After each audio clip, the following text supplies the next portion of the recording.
So hello guys, కల్కి movie review. So basically నాకు night shift 2:30కి అయింది అనమాట. ఎర్లీ మార్నింగ్ 4:30 షో అనమాట. షో కంప్లీట్ చేసుకుని ఇప్పుడే వచ్చి రివ్యూ ఇస్తున్నాను అనమాట. మూవీ ఎలా ఉందిరా అంటే అసలు మాటలు లేవండి. Cinema block buster, expected unexpected అనమాట. అసలు ఏంటి, అసలు టేకింగ్ ఏంటి, ఆ విజువల్స్ ఏంటి చెప్తున్నాను కదండి. సినిమా గురించి ఒక మాట చెప్తా, అర్జెంటుగా టికెట్లు బుక్ చేసుకోండి. మీరు ఇంకా టికెట్లు బుక్ చేసుకోకపోతే టికెట్లు అర్జెంటుగా బుక్ చేసుకోండి. 450 రూపీసా, ఈ 350 రూపీస్ ఎంత ఉన్నాయి, అందరూ సైడ్ నాకు తెలిసి 300 అంత ఉన్నట్టుకున్నాయి, ఇక్కడ 450 అంత ఉన్నట్టుకున్నాయి. అయినా పర్లేదు, అర్జెంట్గా టికెట్లు బుక్ చేసుకోండి. పెట్టిన 450 రూపీస్కి ఫుల్ వర్త్ మూవీ. బేసికలీ నాకు ఒక సినిమా ఇన్కంప్లీట్ అనిపిస్తే నేను చెప్పేస్తా. ఫర్ ఎగ్జాంపుల్ ఇప్పుడు లాస్ట్ మూవీ సలార్కి కూడా అందరూ చాలా బాగుంది తెలియదు అన్నారు, కానీ నాకు కొంచెం కొన్ని సీన్స్ ఆడ్గా అనిపించే, కొన్ని ఫ్లాస్ కనిపించే. ఓవరాల్ మూవీ బాగుందన్నా సరే దాని ఫ్లాస్ పాయింట్స్ కూడా చెప్పా. అంటే బేసికలీ నా వీడియోస్ చూసే చాలా మందికి తెలుసు అనమాట, నాకు మైథాలజీ అంటే ఎంత ఇష్టం, అందులోని మహాభారతం అంటే ఇంకా ఇష్టం. సో అలాంటి మహాభారతం సీన్స్ని కానీ, లేదంటే ఆ సెగ్మెంట్స్ని కానీ, ఆ క్యారెక్టరైజేషన్స్ కానీ, ఆ క్యారెక్టర్స్ని కానీ ఎంత బాగా డీల్ చేశారంటే, ఇంకా ఆ సీన్స్ కానీ, సెగ్మెంట్స్ కానీ, లేదంటే ఆ క్యారెక్టరైజేషన్స్ కానీ ఒక్కటి కూడా పుల్ల పెట్టడానికి లేదనమాట. అంత బాగా, అంత ఫెంటాస్టిక్, ఆ విజువలైజేషన్ కానీ, లేదంటే ఆ స్క్రీన్ ప్లే కానీ అంత బాగుందన్నమాట.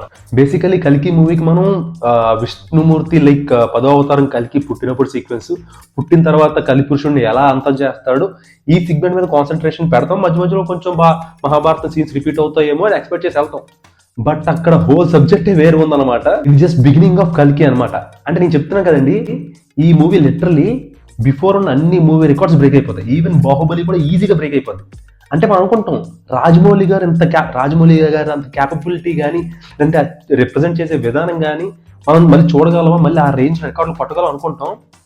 బట్ కల్కి చాలా ఈజీగా కొట్టేస్తుందండి ఆ రికార్డులన్నీ. అండ్ ఇకపోతే మైత్రి మూవీస్ వాళ్ళ ఫేవరెట్ కాస్ట్ మొత్తం అంతా ఉందన్నమాట. అంటే ఇప్పుడు మీరు ట్రైలర్లో కానీ, ట్రైజర్లో కానీ చూపించినట్టు మన అమితాబ్ బచ్చన్ గారు, కమల్ హాసన్ గారు, దీపికా పదుకోని గారు, లేదంటే మన బుజ్జి కింద మన కీర్తి సురేష్ గారు, వీళ్ళే కాదు, ఇంక్లూడింగ్ విజయ్ దేవరకొండ గారు, తర్వాత దిల్కుర్ సల్మాన్ గారు, వీళ్ళందరూ ఉన్నారన్నమాట. అంటే వీళ్ళ క్యారెక్టర్స్ ఏంటి ఎలా అని చెప్పేసి మళ్ళీ నేను చెప్తే అది చాలా రివీల్ అయిపోతే చాలా బాగోదు, ఆ సస్పెన్స్ అంతా మిక్స్ అయిపోతారు మీరు. ఇప్పటికీ వాళ్ళ క్యారెక్టర్స్ ఏంటి ఎలా ఉంటుంది అని చెప్పేసి చాలా మందికి తెలిసిపోయి ఉంటుంది. బట్ స్టిల్ మీరు ఎలాంటి సినిమాని థియేటర్లో ఎక్స్పీరియన్స్ చేయాల్సిందే. ప్రతి ఒక్క క్యారెక్టరైజేషన్ మహాభారతం నుంచి, అంటే ఆ డీటెయిలింగ్ కానీ, లేదంటే ఆ క్యారెక్టరైజేషన్స్ లోని లైక్ మహాభారతంలోని ఎలా జరిగింది ఏంటి అని చెప్పేసి ఆ రీసెర్చ్ కానీ చాలా బాగా చేశారు. అంటే బేసికలీ మన నాగశ్విన్ గారు కూడా చెప్పారనమాట. అంటే లార్డ్ విష్ణు 10వ అవతారమైన కల్కి బాన్ కానీ, బాటప్ కానీ, లేదంటే కలిపురుషుడిని ఎలా చంపాడు, తన మ్యారేజ్ ఎలా అయింది, యాజ్ ఇట్ ఈస్ అదే సినిమాలో ఉంటుందంటే అలా ఉండదు, కొంచెం చేంజెస్ ఉంటాయి. బట్ ఆ మహాభారతం సీన్స్ ఏవైతే చూపించారో ఆ క్యారెక్టరైజేషన్స్ కానీ, లేదంటే క్యారెక్టర్స్ యూజ్ చేసిన వెపన్స్కి ఇచ్చే ఎలివేషన్స్ కానీ అసలు మామూలు ఎలివేషన్లు కాదండి. ఆ ఎలివేషన్లు కూడా ప్రాపర్గా ఎలా ఇవ్వాలి, ఏంటి, ఎంత ఇవ్వాలని చెప్పేసి చాలా బాగా ఇచ్చారనమాట. కొన్ని సీన్లు అయితే అసలు మీరు లిటరల్లీ మర్చిపోలేరు, అలా ఉంటాయి. ప్రీ క్లైమాక్స్ నుంచి కూడా అశ్వత్థామ గారి క్యారెక్టర్ ముందు నుంచే రివీల్ అయిపోద్ది. సో ప్రభాస్ గారి క్యారెక్టర్ ఎలా రివీల్ అవుతుంది, అసలు ఏంటి అనే దానికి కొంచెం ఆ క్లారిఫికేషన్ ఇస్తున్నప్పుడు, ఇప్పుడు మా ఫ్రెండ్స్ పక్క నుంచి ఒక క్యారెక్టర్ అని చెప్తారు. సో ఆ క్యారెక్టర్ ఆయన చేస్తే అది నెగిటివ్ అయిపోద్ది. సో ఇంకే క్యారెక్టర్ ఉంది అని చెప్పేసి అలా అనుకున్నప్పుడు కొంచెం ఒక చిన్న ఆ క్యారెక్టర్ రివిలేషన్ స్టార్టింగ్ లోనే ఇంకా అర్థమైపోద్ది అనమాట, ఆయన ఏ క్యారెక్టర్ చేస్తున్నారు ఏంటి అని చెప్పేసి. అంటే కొంచెం మైథాలజీ కొంచెం పట్టున్న అయితే చాలా ఈజీగా అర్థం చేసుకుంటారు. అసలు ఆ రివిలేషన్ కూడా, ఆ ఎలివేషన్, లేదంటే ప్రభాస్ గారికి ఆ క్యారెక్టర్ సెట్ చేయడం కానీ అసలు మామూలుగా లేదండి. అసలు ఆ క్లైమాక్స్ అయితే ఇంకా అసలు మామూలుగా లేదు, మ్యాడ్ మ్యాక్స్ క్లైమాక్స్ అనమాట. ఇకపోతే మూవీలో ఆ బుజ్జి సీన్స్ కానీ, లేదంటే శంబలా సీన్స్ కానీ, లేదంటే కాశీలో జరిగే ఫైట్ సీక్వెన్స్ కానీ, లేదంటే అశ్వత్థామ గారికి మన ప్రభాస్ గారికి మధ్యలో జరిగే ఫైట్ సీక్వెన్స్ కానీ, ఇంకా అన్నీ అండి. ఇంకా అసలు ఎలా అంటే ఇంకా బోర్ కొట్టదు మీకు. ఆల్మోస్ట్ 3 hours రన్ టైం ఉంటుంది అనమాట. నాకైతే 3 hours లోని, అంటే సెకండ్ హాఫ్ లో చిన్న బోరింగ్ పాయింట్స్ ఉన్నా సరే ఇంకా ఉండాలి.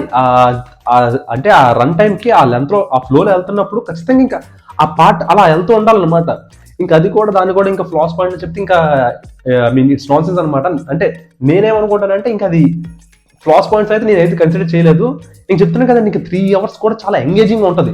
ఎక్కడా కూడా డిస్ట్రాక్షన్ పాయింట్స్ కానీ, లేదంటే వేరే దగ్గరికి వెళ్ళిపోవడం కానీ, ఈ లవ్ ట్రాక్స్ ఏమి లేకుండా చాలా బాగా మైథాలజీ పార్ట్ని ఇంక్లూడ్ చేస్తూ ఎక్కడెక్కడ ఏ పార్ట్స్ పెట్టాలి, లేదంటే ఏ క్యారెక్టర్ ఎలా ఉంటుంది, దేనికి ప్రాపర్ రీసెర్చ్ చేసి చాలా బాగా తీశారు. సో ప్రభాస్ గారు లాంటి కట్అవుట్కి ఇలాంటి ప్రాపర్ స్క్రిప్ట్స్ పడితే బాక్స్ ఆఫీస్ దగ్గర రికార్డ్స్ కానీ, ఆ నెంబర్స్ కానీ ఇంకా వేరే లెవెల్లో ఉంటాయి. అలా కాకుండా ఇంకా ఎన్ని కోట్లు పెట్టినా సరే ఆదిపురుషు లాంటి సినిమాలు లేదంటే కొంచెం రాధేశ్యామ్ లాంటి సినిమాలు ఇలాంటి తీస్తే అంటే ఆ కటౌట్ని ఇంకా యూజ్ చేసుకోలేంటే ఇప్పుడు సలార్ కానీ లేదా సలార్ని యూజ్ చేసుకున్నారు ప్రశాంత్ నీల్ గారు ఎంత పెద్ద సక్సెస్ అయింది. అలాగే ఇప్పుడు నాగశ్విని గారు ఎంత ప్రాపర్గా యూజ్ చేసుకున్నారంటే ప్రభాస్ గారు లుక్స్ కూడా ఇంతకు ముందులా లేవు, చాలా చేంజ్ అయ్యాయి, చాలా బెటర్ అయ్యాయి. సో ఫైనల్లీ ఇంకొక ఇంపార్టెంట్ పాయింట్ చెప్పాల్సింది ఏంటి అంటే చాలా మంది ఏం చేస్తారంటే ఎగ్జైట్మెంట్ లెవెల్స్ ఆపుకోలేక ఐ మీన్ లైక్ ఇంపార్టెంట్ సీక్వెన్స్లు కానీ లేదంటే క్యారెక్టరైజేషన్స్ రివీల్ అవుతున్నప్పుడు ఆ ఇంపార్టెంట్ సీక్వెన్స్లు కానీ ఇంకా వీడియోలు తీసి ఇంకా స్టేటస్లో పెట్టేస్తున్నారు అనమాట. సో దయచేసి అలా చేయకండి, దయచేసి. అంటే లైక్ అవి ఏమవుద్దంటే పక్కోళ్ళకి ఆ మజా పోద్ది అనమాట, అంటే లైక్ ఆ థ్రిల్ పోద్ది మీరు అలా పెట్టడం వల్ల. సో దయచేసి అలాంటి ఇంపార్టెంట్ సీక్వెన్స్లు ఏమైనా ఉంటే మాత్రం పెట్టకండి. అంటే ఇది మనం చాలాసార్లు చెప్తూ ఉంటాం, బట్ కొంచెం ఫాలో అవడానికి ట్రై చేయండి, కొంచెం కష్టం, బట్ ఆ ఎగ్జైట్మెంట్ లెవెల్స్ ఆపుకోండి. మిగతా వాళ్ళు కూడా చూసిన వాళ్ళు కొంచెం ఆ సీక్వెన్స్ లో ఉన్న థ్రిల్ మిస్ అవుతారనమాట. ఇంకా apart from that like movie ఎలా ఉందంటే ఇంకా మూవీ అయితే మాత్రం అవుట్ స్టాండింగ్ గా ఉందండి. ఇంకా నన్నైతే ఇంకా ఫ్లాస్ పాయింట్స్ చెప్పమంటే ఎక్కువ చెప్పలేను. నేనైతే కొంచెం సినిమాకి ఆన్సర్ ఎలాంటి సినిమా అయినా కొంచెం నాకు కొంచెం పాయింట్స్ కానీ లేదంటే క్రింజ్ ఎలివేషన్స్ కానీ లేదంటే కొంచెం ఏమంటారు అన్ప్రాపర్ ఫైట్స్ కానీ అలా చూస్తే నాకు కొంచెం డిస్కనెక్ట్ అయిపోతా. బట్ ఈ మూవీలోని నేను ఎందుకో అంత పెద్దగా ఎక్కువ అవ్వలేదండి. సెకండ్ హాఫ్ లో చిన్న చిన్న ల్యాగ్ పాయింట్స్ అనిపించినా సరే నాకైతే అసలు ఓకే అది కూడా వర్త్ అనిపించింది. సో 3 hours రన్ టైం ఉంది సినిమా మాత్రం చాలా బాగుంది. ఒకవేళ వెళ్ళకపోతే మాత్రం అర్జెంట్గా టికెట్లు బుక్ చేసుకోండి. ఇలాంటి సినిమా మాత్రం మీరు ఖచ్చితంగా సినిమా ఐ మీన్ థియేటర్లోనే చూడాలి. సో ఇంకా ఎవరైనా చూడకపోతే మాత్రం సినిమా అర్జెంట్గా చూసేయండి. అండ్ అలాగే సబ్స్క్రైబ్ చేసుకోకపోతే మాత్రం సబ్స్క్రైబ్ చేసుకోండి, ఇంకా 10 మందికి కూడా షేర్ చేయండి. చూసారు కదా, నైట్ ఒక 9 hours షిఫ్ట్ చేసాం, తర్వాత సినిమాకి వెళ్ళాం, వచ్చి వీడియో రికార్డ్ చేసి మళ్ళీ ఎడిట్ చేసి ఇంకా అప్లోడ్ చేస్తాం. సో ఈ కష్టానికైనా సరే ఫలితంగా మీరు సబ్స్క్రైబ్ చేయాలి, చేసి ఇంకో 10 మందికి షేర్ చేయాలి. సో ఫైనల్ గా ఇది మన కల్కి 2898 మూవీ రివ్యూ అనమాట. నచ్చిందని అనుకుంటున్నాను. నచ్చితే మాత్రం లైక్, షేర్, సబ్స్క్రైబ్ ఏదో చేయండి. అండ్ అలాగే వీడియోస్ నచ్చుతుంటే మాత్రం కింద కామెంట్స్ కూడా ఏదో పెట్టండి, లైక్ హార్ట్ సింబల్ లేదంటే థమ్స్ అప్ సింబల్ ఏదో పెడుతూ ఉండండి. సో దట్ మనకు కూడా కొంచెం ఎంగేజ్మెంట్ పెరుగుతుంది, మనకు కూడా కొంచెం రీచ్ ఎక్కువ అవుతుంది అనమాట. సో కలుద్దాం నెక్స్ట్ వీడియోలో. Till then take care, bye by.